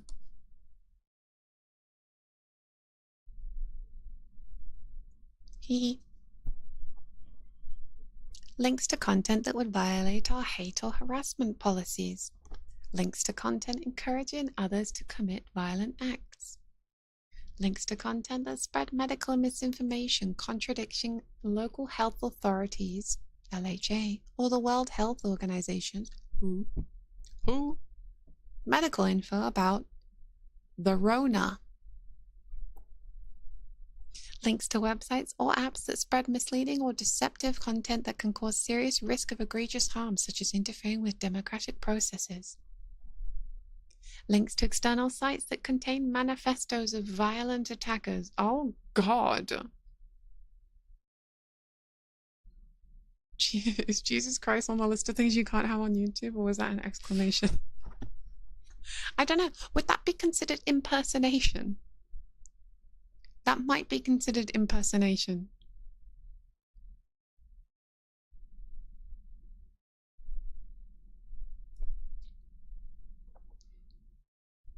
This policy applies to video, audio, channel, comments, pinned comments, live streams, and any other YouTube product or feature.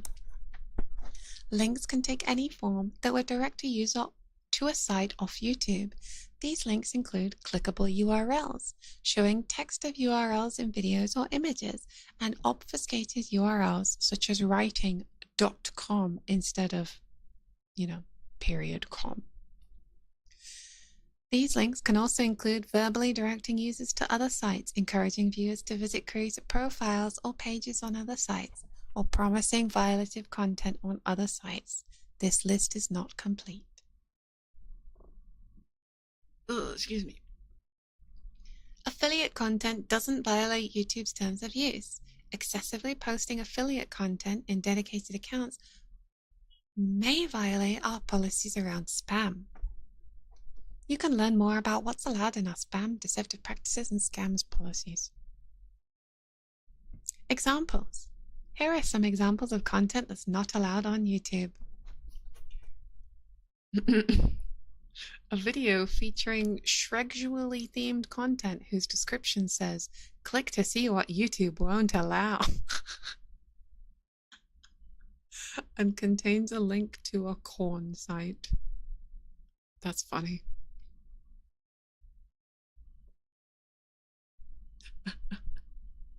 A gameplay video description contains a link promising in-game currency or online store credit, but links to a site that infects the user's computer with malware.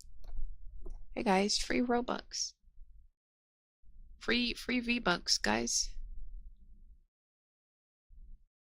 Posting a link to a phishing site that steals users' banking info and passwords. Actually, thinking about that, there is a creator who I often get recommended on YouTube. I can't remember his name off the top of my head, but you might know him. He's fairly big. I think he has a few million subscribers. He basically goes around on YouTube or Facebook or other social media and clicks scam links on purpose to see how many viruses he can get on his PC in one time. And so many of them come from free V-Bucks, free Robux. Mr. Beast is giving away $10,000. Free Minecraft. They are really targeting these gullible children. It's very informative content, actually. It's always quite funny when you skip to the end, you see he has 600 viruses on his PC. It is nuts. It's so funny. But yeah, it's very interesting. Yeah, big respect. I'm sure, he knows what he's doing. He probably works in, security or whatever. He's been doing this for a while. He knows that, he's not going to do any lasting damage to his PC or his network or whatever. But it's still very interesting to see what kind of scam ads come up that are allowed, that go through the net on this on these social media sites, and the kind of viruses that they can give you. Crazy. Anyway, posting a link to a phishing site that steals users' banking info and passwords.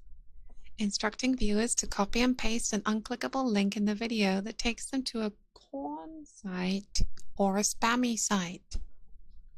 Any link leading users to a website, file hosting service, or other source that allows them to access or download things they should not see. Verbally directing viewers to a website to find a profile or page on another platform so they can watch content that violates YouTube's community guidelines service. Embedding a URL in a video of a site that would mislead voters about the time, place, means, or eligibility requirements of voting. A link to an article claiming that the Rona vaccines are part of a depopulation agenda. A what? A what?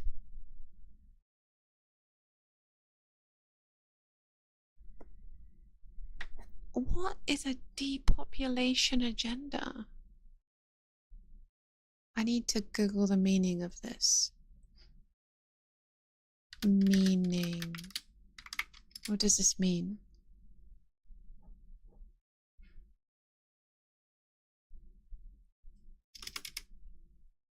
Substantial reduction in the population of an area. Rural districts experience depopulation and economic decline.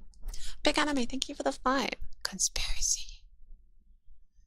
Okay, so if they're saying that, then link to an article claiming that the Rona vaccines are part of a depopulation agenda. So are they like, does that mean like sending a link to an article that claims the Rona vaccine is killing people? Sorry, unaliving people? Depopulation?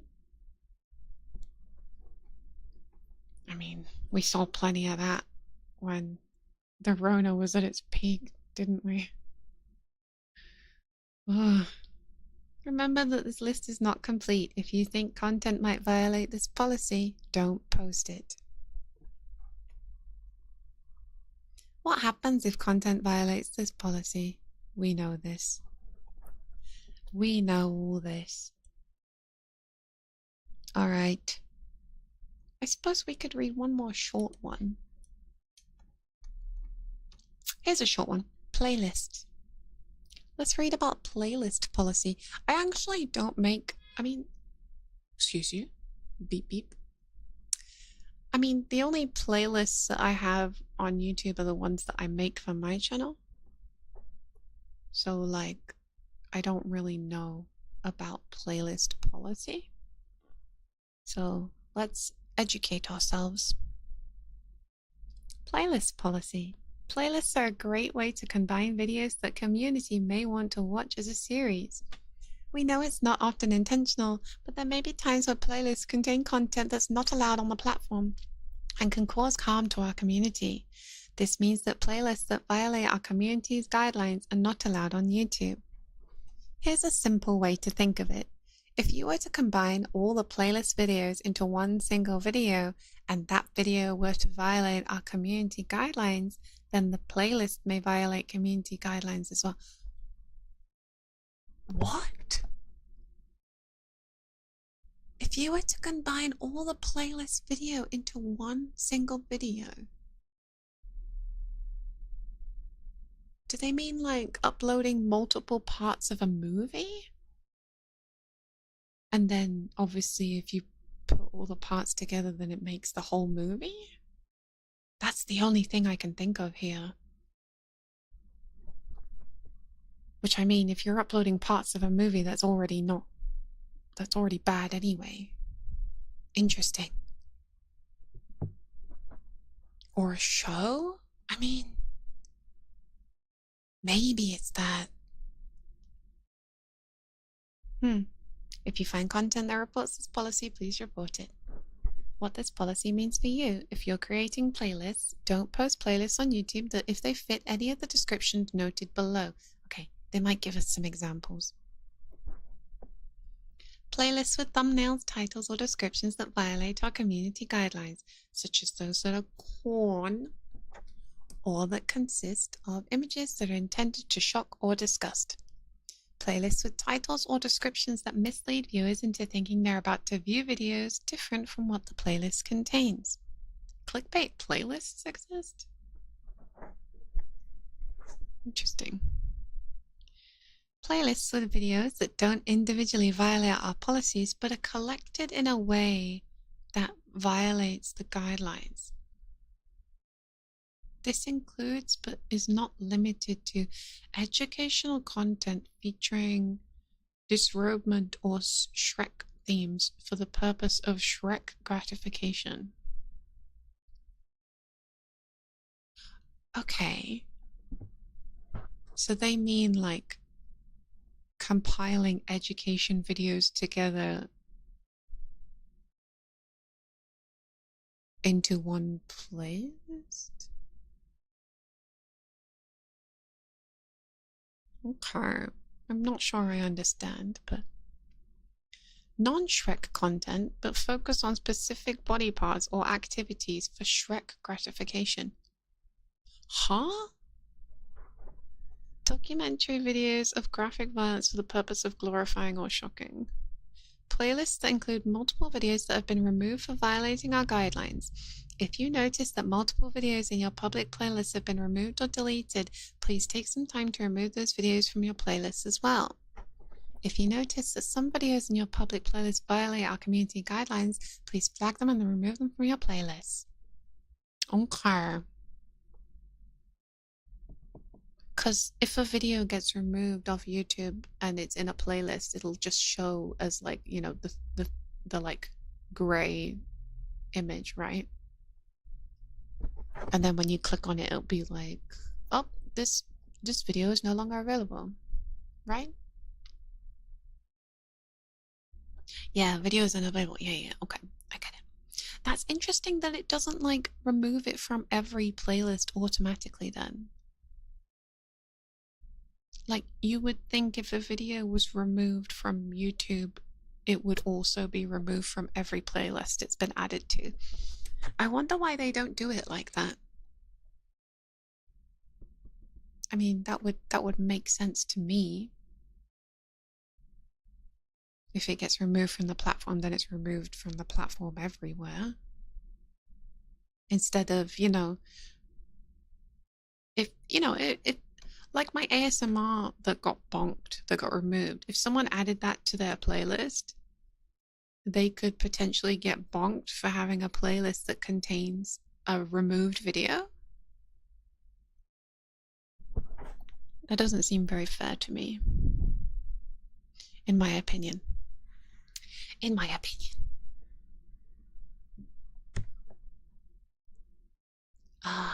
Examples. Here are some examples of content that's not allowed on YouTube. A playlist of news footage of aerial bombings, accompanied by a title such as Best Bombings. What the fuck? YouTube, what the fuck? Who comes up with these examples? They must be real examples, right? They must be real examples. There's no way some suit at YouTube is making up these examples. That is crazy. Some of these are really crazy.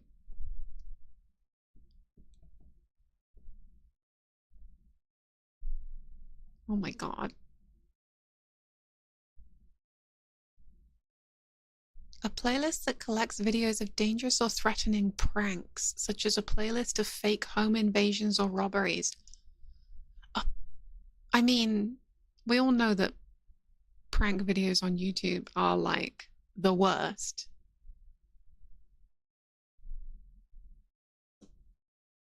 And obviously, you know, the ones that are dangerous and threatening should absolutely be removed, but like some of it could be considered scripted content if everybody was in on the prank, the prank, quote unquote. This is the policies, the playlist guideline. So they're referring to a playlist that contains prank videos or dangerous prank videos. I guess how would you know unless the video is removed? I guess you just kind of have to use your common sense and just not collect those kind of videos in a playlist. Jesus. What happens if content violates this policy? We'll remove it. Done. All right.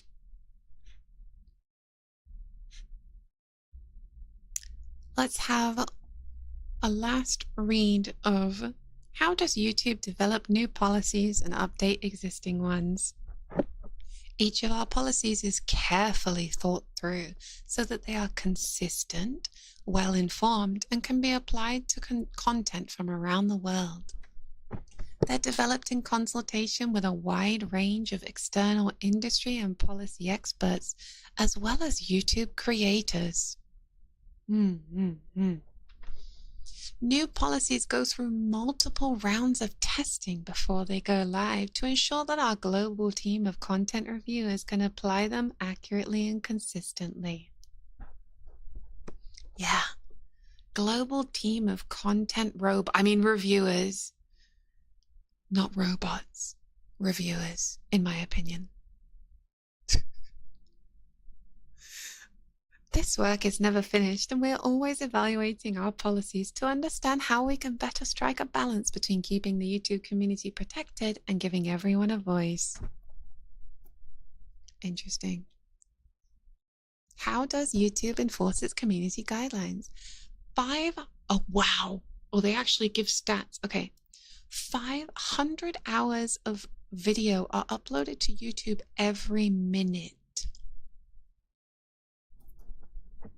That is crazy. That is crazy. 500 hours every minute. That's a lot of content, which is why our teams come together to make sure that what you see on our platform follows our community guidelines. To do that, we combine the power of advanced machine learning systems and our community itself to flag potentially problematic content. Our machine learning systems and expert robots, reviewers, then remove flagged content that violates our community guidelines, in my opinion. In my opinion. In my opinion. In Minecraft. How does YouTube identify content that violates the community guidelines? With hundreds of hours of new content uploaded to YouTube every minute, we use a combination of people and machine learning to detect problematic content at scale. Machine learning is well suited to detect patterns, which helps us find content that is similar to other content we've already removed, even before it's viewed. Yeah. I mean, they straight up just said that. They straight up just said, yeah, our robots will just, if they detect something, they will bonk it before anybody even views it. Damn. We also recognize that the best way to quickly remove content is to anticipate problems before they emerge. Our intelligence desk monitors the news, social media, and user reports to detect new trends surrounding inappropriate content and works to make sure that our teams are protected to address them before they can become a larger issue. That's interesting. I didn't know they had an intelligence desk.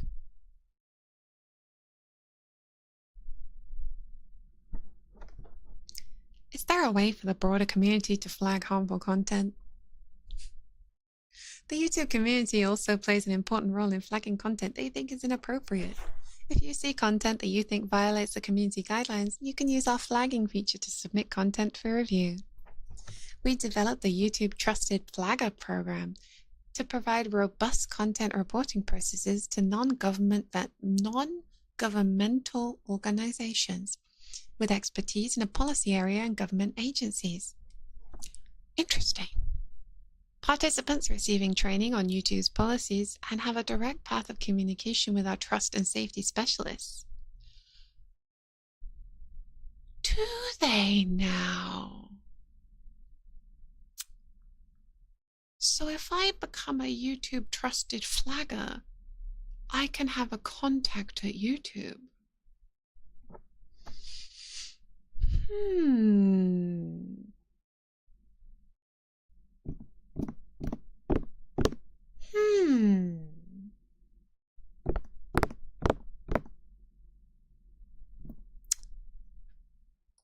I'd like to learn more about this.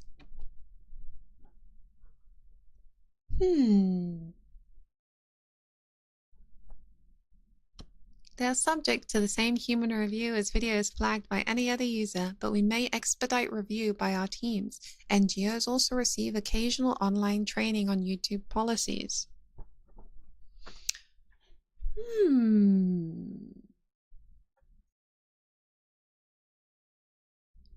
How does YouTube treat educational, documentary, scientific, or artistic content? Sometimes videos that might otherwise violate our community guidelines may be allowed to stay on YouTube if the content offers a compelling reason with visible...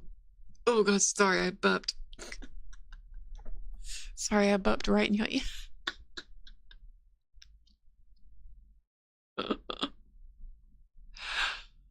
With visible context for viewers. Thank you. That's got it. I'm sorry. We often refer to this exception as EDSA, which stands for Educational, Documentary, Scientific, or Artistic. To help determine whether a video might qualify for an EDSA exception, we look at multiple factors, including the video title, descriptions, and the context provided. EDSA exceptions are a critical way in which we make sure that important speech stays on YouTube, while protecting the wider YouTube ecosystem from harmful content. What action does YouTube take for content that violates community guidelines? Machine learning systems help us identify and remove spam automatically, as well as remove re-uploads of content we've already reviewed and determines violates our policies. YouTube takes action on other flagged videos after review by trained human reviewers. Do they? That's crazy. Human? In my opinion. They assess whether the content does indeed violate our policies and protect content that has an educational, documentary, scientific, or artistic purpose. Our reviewer teams remove content that violates our policies and age restrict content that may not be appropriate for all audiences. Reviewers' inputs are then used to train and improve the accuracy of our systems on a much larger scale. Is that so? Is that so? Fascinating. So what you're saying is, when these human reviewers make an inaccurate or incorrect judgment, it then feeds back into the machine and it gets worse. Interesting, in my opinion.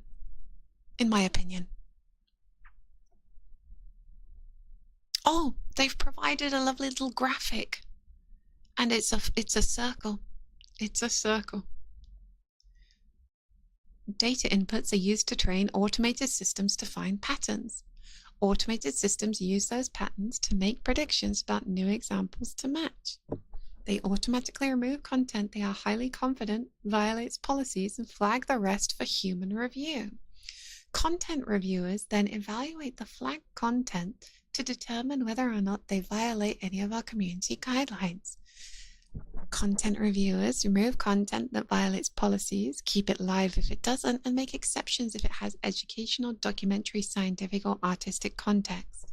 Reviewers' inputs are used to train and improve the accuracy of decisions our systems make on a larger scale.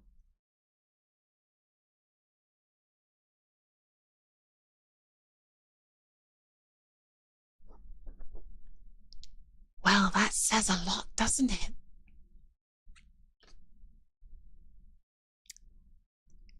That certainly does say a lot. Community guidelines strikes. If our reviewers decide that content violates our community guidelines, we remove the content and send a notice to the creator. The first time that a creator violates our community guidelines, they receive a warning with no penalty to the channel.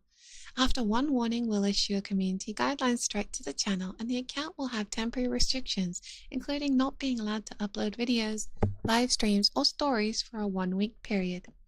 Channels that receive 3 strikes within a 90-day period will be terminated, in my opinion. Channels that receive 3 strikes within a 90-day period will be terminated. Channels that are dedicated to violating our policies or have a single case of severe abuse on the platform will bypass our strike systems and be terminated. Oh shit. All strikes and terminations can be appealed if the creator believes there was an error, and our teams will re-review the decision.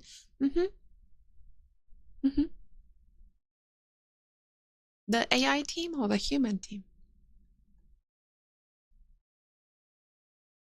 They don't specify. Age restricting content. Sometimes content doesn't violate our community guidelines but may not be appropriate for viewers under the age of 18. In these cases, our review team will place an age restriction on the video so that it will not be visible to viewers under 18 years of age, logged out users, or to those who have a restricted mode enabled. Creators can also choose to age restrict their own content at upload if they think that it's not suitable for younger audiences.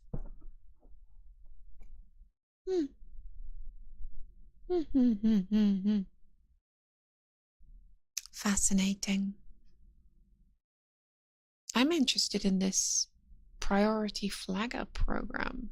What is this? About the YouTube Priority Flagger Program. The YouTube Priority Flagger Program helps provide robust tools to government agencies and non-government organizations. These agencies and NGOs are particularly effective at telling YouTube about content that violates our community guidelines. The YouTube Priority Flagger Program includes a web form that government agencies and NGOs can use to contact YouTube directly. Can I have that form? I'm non-government. I'm non-government. Can I have that form, please? Visibility into decisions on reported content. Wow. Prioritize flag reviews for increased actionability. Ongoing discussion and feedback about YouTube content areas. Occasional online training. Wow. This is literally like, in my opinion, just like being able to control YouTube.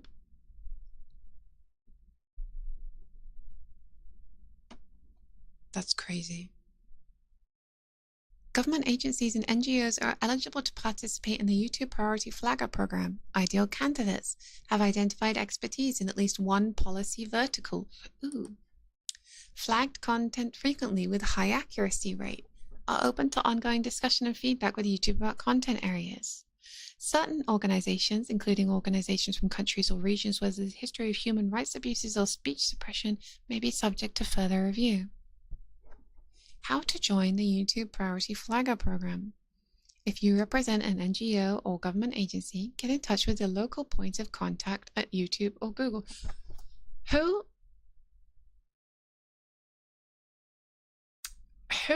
just casually has a local point of contact at YouTube or Google? Hello? I mean, I guess government agencies and NGOs probably too. That's funny. Yeah, just get it. Just drop a line. Drop us a line. Just get in touch. That's crazy. My dad works at YouTube and Nintendo. Just text me. Call me, beat me if you want to reach me. Yeah, just go knock on the door. Wow. Hey YouTube, you up? Imagine not having a direct contact. Man, what I would give to have a direct contact at YouTube. Unfortunately, I have a few less million subscribers required. Que impossible.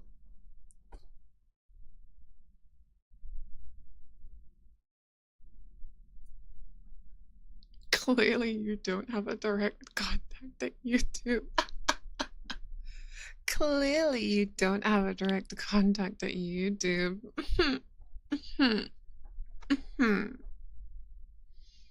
The Priority Flagger Program exists to help enforce our community guidelines. Participants must commit to regularly reporting content that may violate our guidelines. YouTube reserves the right to remove any participant who doesn't participate significantly in the program. Be open to ongoing discussion and feedback on various YouTube content areas. Sign into YouTube to flag content as part of the PFP. Give their email address or the email address for at least one individual in their organization who is the continuous point of contact for the PFP. We'll send periodic emails about the PFP to this email address. All participants in the PFP are subject to non-disclosure agreement. Ayo, people in the PFP, can you give me your YouTube contact, please? Ayo.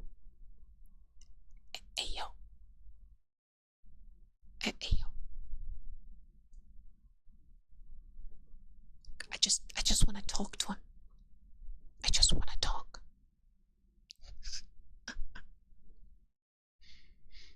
YouTube content moderators review flagged by priority flaggers according to YouTube's community guidelines.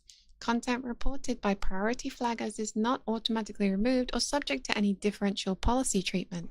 The same standards apply for flags received from other users, but because of their high degree of accuracy, our teams prioritize flags from priority flaggers from review. Okay. The PFP exists exclusively. Excuse me, I'm tired. The PFP exists exclusively for the reporting of possible community guideline violations. It is not a flow for reporting content that may violate local law. Requests based on local law can be filed following the instructions here. Well, there you have it. How to join the PFP and get that prized YouTube contact. Anywho, thank you all for coming to this educational stream, this educational where we read the YouTube community guidelines. Do you all feel like you learned something today? I'll be honest with you, there were some things that I didn't know and actually were very useful. As much as I like to dunk on YouTube, there was actually some helpful information in there. Okay, fine. I'll admit it was quite educational. But also, YouTube, please, for the love of God, fix your moderation system. It is so bad. It's so bad. It's so bad. Learned a lot. Can't believe Rickrolling is legal. Yeah, we learned that Rickrolling is... you can't Rickroll people, really.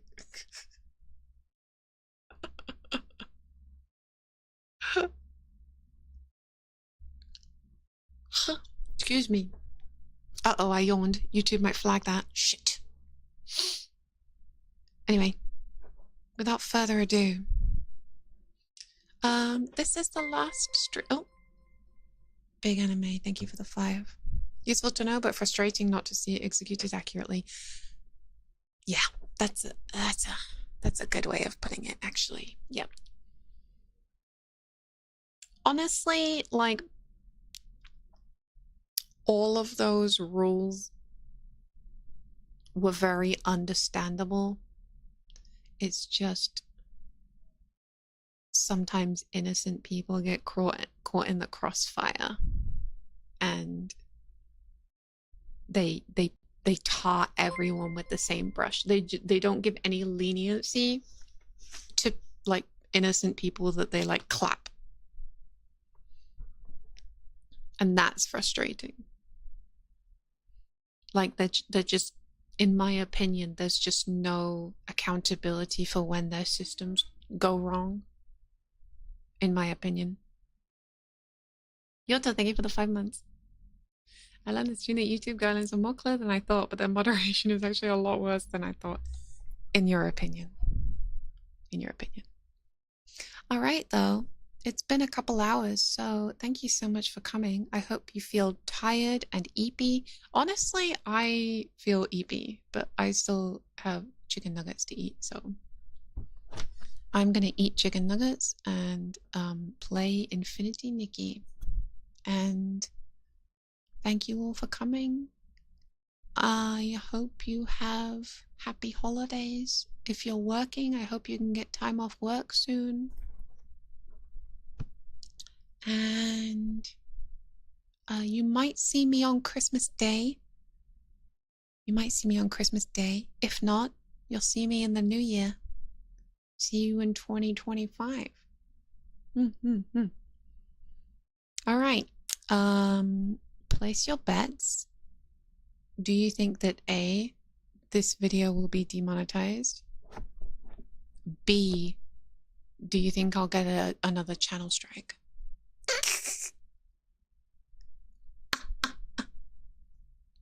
Place your bets. All right then. Poll time.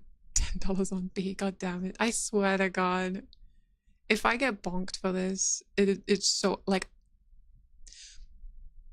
on a serious note, if this stream does get bonked, then I'm moving all the ASMR over to Twitch. Like, I'm just not even gonna try anymore to do ASMR on YouTube. I don't want to stop doing ASMR. You know, I spent a lot of money on this nice ASMR mic.